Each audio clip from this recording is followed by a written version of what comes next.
पहले आप बोलिए, क्या कह रही हैं, बोलिए। दो तीन चीजें हैं। पहली चीज तो ये कि पेगासस से जासूसी भी यही सरकार करा रही थी और इसीलिए इस सरकार को आदत है जासूसी कराने की। हालांकि इस प्रोग्राम में जासूसी शब्द का इस्तेमाल आपने मुझसे पूछने के लिए किया था, वो शब्द आपने डाला था, मैंने नहीं कहा था, लेकिन ये इनकी हरकतें रही हैं।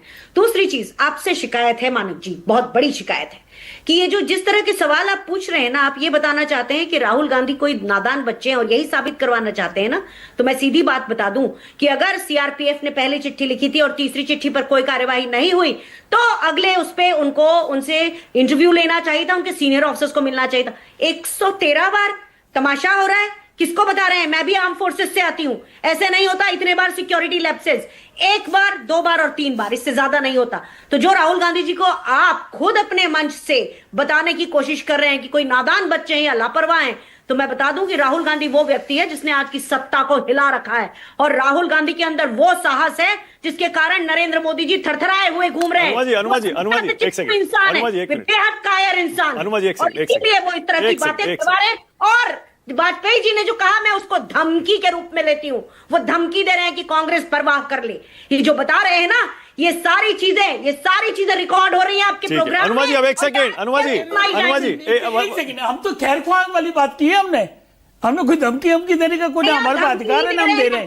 हमने तो एक संवैधानिक व्यू लिया और ये कहा कि कांग्रेस को खुद संवेदनशील। ठीक है, ओके, अनुमा जी, 1 सेकंड, अनुमा जी, एक सेकंड। देखिए, आपने मुझे कहा कि मैं अपने सवालों से ये साबित करना चाह रहा हूं कि राहुल गांधी कोई बच्चे हैं, नादान है, लापरवाह है। बिल्कुल नहीं, इसको इस तरह से मत देखिए आप। मुझे जैसे बाकी लोगों को फिक्र है, मुझे भी फिक्र है कि किसी भी वीआईपी को, राहुल गांधी हो, मोदी जी हो, किसी भी पार्टी का कोई नेता हो, आम आदमी की सुरक्षा एक अलग उस पर आती है, लेकिन सिक्योरिटी सबको पता है, वीआईपी जो होते हैं उनकी सबको चिंता होनी चाहिए।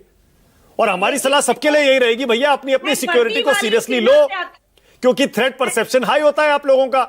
आप वीआईपी हो तो लेना चाहिए। मैं वर्दी वाली सेना से सेवा से आती हूं, तो मैं जानती हूं कि 113 बार तक के लिए कोई नहीं रुकता। ठीक है, ओके, रोहन गुप्ता, ऑलराइट, रोहन बोलिए। मानक जी, आपने निष्पक्षता से पूरे देश के सामने बात रखी। आपका एक बहुत बड़ा शो है, और फिर भी अगर कांग्रेस पार्टी को ये लगता है कि उनके नेता को साबित करें, तो मतलब ये तो उन्हीं की सोच हो गई ना। तो पूरा देश में वही सोचेगा कि अगर आप प्रोटेक्ट ही है तो आपको जिम्मेदार बनना पड़ेगा। अगर सीआरपीएफ ने कहा है कि 113 बार हुआ है, बीच में मत बोलिए आप, बीच में मत बोलिए। मानक जी, इनको चुप करवाइए। महिला है, मैं कभी अपमान की भाषा नहीं प्रयोग करता हूं। इनको समझना पड़ेगा कि अगर सीआरपीएफ ने आधिकारिक तौर पर 113 बार बोला है, मतलब चूक हुई है, और आपके सामने चूक हुई है ना, तो उनको जिम्मेदार रहना पड़ेगा। उसमें राजनीति कौन सी हुई? दूसरी, मैं आशुतोष जी को एक चीज कहना चाहूंगा, मैं शायद उनसे व्यू से मैं डिफर करूंगा, पर आशुतोष जी, जब आप असेसमेंट करते हैं, आपको एक बार तो इसको कंडेम करना चाहिए था। मैं वापस आपको बोलता हूं कि हम लोग पब्लिक लाइफ में हमारी भाषा पे हमको संयम रखना पड़ेगा। एक बार तो कंडेम करते, आप तो उसको जस्टिफाई करते चले गए। ये आपका रोल नहीं है। आपकी भक्ति हो सकती है, पर उसको अंधभक्ति मत बनाइए कि देश की जनता को आपको एनालिस्ट की जगह पे किसी पार्टी का नाम लिखना पड़े।